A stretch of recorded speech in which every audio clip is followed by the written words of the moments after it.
कोई अन्न दान करके साड़ा अन्न लिखे लगे, साड़ा धन लिखे लगे, साड़ा मन लिखे लगे।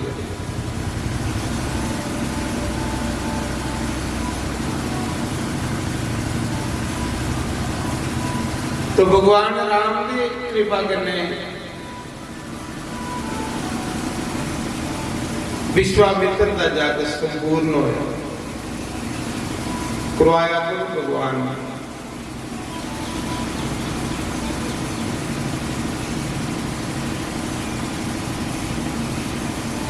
यज्ञ एक प्राचीन परंपरा है, जिले सृष्टि रची ही तो ब्रह्मा ने ये प्रेरणा दी ही मनुख की कि तू यज्ञ करिया, यज्ञ करने तेरिया हर एक मनोकामना पूरियां हो।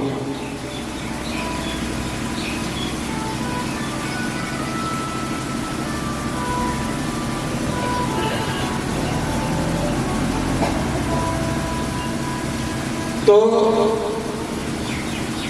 राजे दशरथ की भी अगर पुत्र की प्राप्ति हुई तो यज्ञ करनी होगी।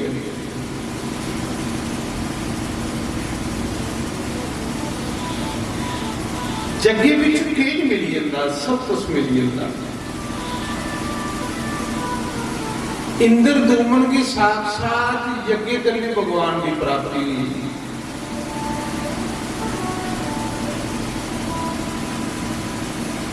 पर प्रभु सारी ये प्रार्थना के साढ़े अंदर ये 9 दिन कोई पाप नहीं आवे, अस बिल्कुल ईमानदारी करने निष्कपट होइए। बस राजे अम्बरीश की तरह तेरे चरने च माणिकियां फसेदा रहे, तेरे चरने च माणियां खुबेदा रहे, मन अगे पिछे नहीं साड़ा जाए। तेरे नीले नीले चरण जड़े बस अखा उत्ते फसी दियां रहो, तेरे कोमल कोमल चरने च मन साड़ा अटकेदा रहे भगवान, और बस साड़ा ख्याल ही नहीं जाए। तुम्हें लभदा रहे सानू इत्थे, फिर साड़ा जग जेड़ा सफल हुंदा, तेरे दर्शन हुंदे रहे सानू हर पासे।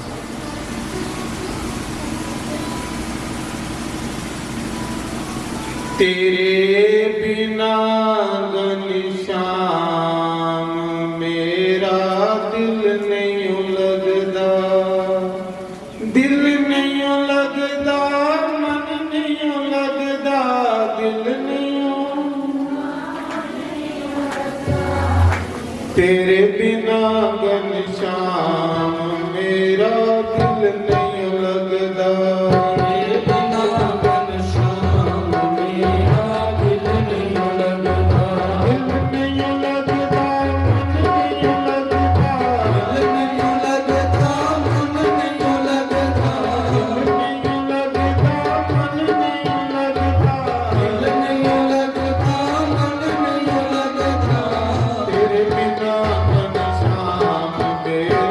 दिल नहीं लगदा।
जिन्हें बंदे की रब करने प्रीति हुई यार उसी कल्ले रौने की आदत पई यार कुदरती गल है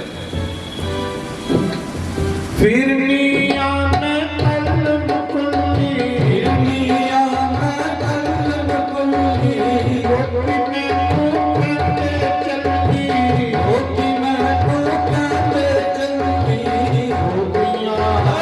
रोटियां परेशान तेरा दिल नहीं लगता रोटियां परेशान मेरा दिल नहीं लगता दिल नहीं लगता मन नहीं लगता दिल नहीं लगता मन नहीं लगता नहीं लगता मन नहीं लगता दिल नहीं लगता मन नहीं लगता तेरे बिना मेरा दिल नहीं लगता रोटियां परेशान मेरा दिल नहीं लगता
तो अज जग का पहला दिन, अज पहले दिन की पूजा मती ही शुरुआत।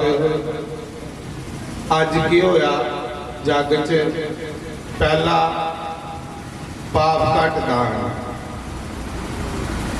कि जेड़ा तुस गड़बे च घ्यो ते पैसे सोड़ा दे वो अस जेड़े अज तक पाप कीते दे ने पिछले वो सारे साढ़े उत्थे खत्म होई है। पाप घट दान इसी आ गया। वो पाप थोड़े सारे दे चुकिए ले लिया कि ना ये जो सत्वा नहीं रहा है बाबूराम। दूसरा या 10 महादान। पता लगे भी पहले पूजा जग की क्यों होंगी। 10 प्रकार के दान गरुड़ पुराण के विच लिखे है कि जिहड़ा 10 महादान करिए गेदा होवे उदी अगे जाइए बड़ी इज्जत मान सम्मान हुंदा। धर्मराज भी उसी आसन दिंदा बोने वास्ते। 10 महादान किहड़े कीते ने अज तुसें? पृथ्वी दान, गौ दान, सुन्ना दान, घ्यो दान, चांदी दान, गुड़ दान, नमक दान। ये 10 प्रकार के दान करवाए ने पंडितों ने थोड़े बड़े। ये 10 प्रकार के दान की बड़ी महिमा। फिर त्रिया तुसें पंचगव्य का स्नान किया।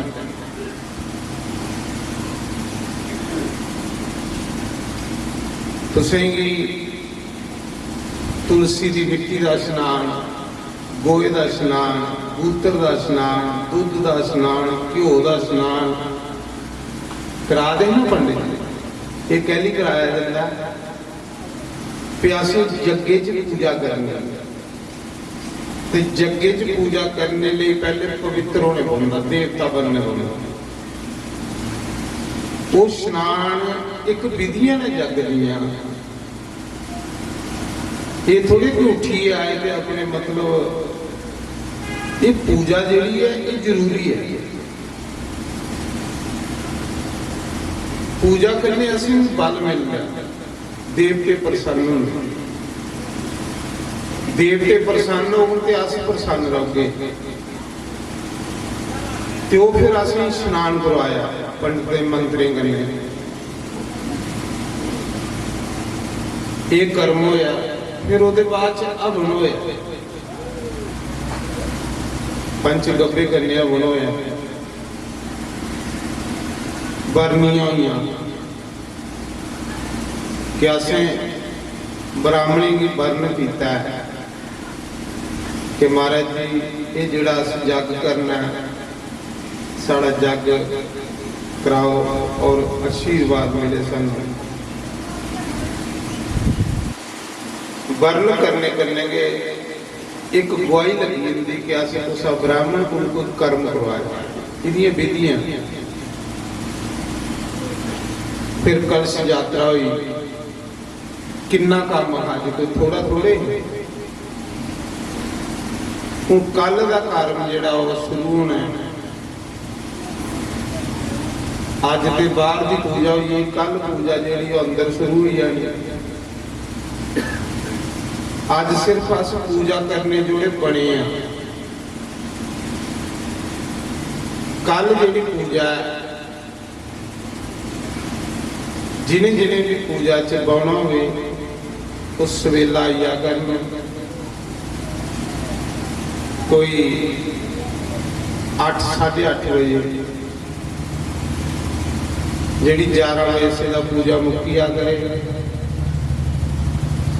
11-12 बजे से उसके बाद फिर भंडारा हुआ करो, प्रसाद हुआ करो। जेडे सेवादार इतने जो भी पूजा करने वाले हवन च बौने वाले सेवा जी भी इतने करन उसके बाद लंगर खुल फिर 1 बजे बोलिए तो 4 बजे से सत्संग हुआ करो संतें दा कि असें संतें दे दर्शन करने, संतें को सुनना और सेवा करनी। ये नहीं कि अस सत्संग के टाइम गया थे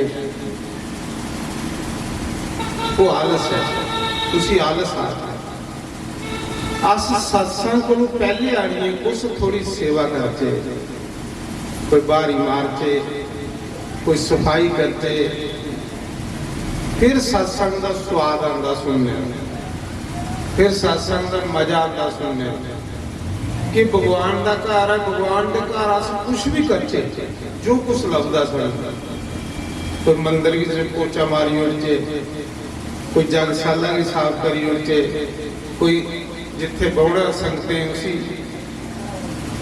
सफाई करी उड़चे, थोड़ी लंगर सेवा करी उड़चे, जेड़ी भी सेवा तुसीं लभे हो करनी है तुसीं।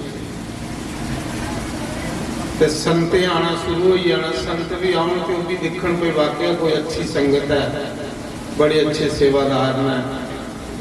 जिहड़े सत्संग शुरू हुए तो चुप करिए बई ये सत्संग सुनना, जिहड़ा चुप करिए बई ये सत्संग सुनना भी एक बड़ी बड़ी सेवा हुंदी।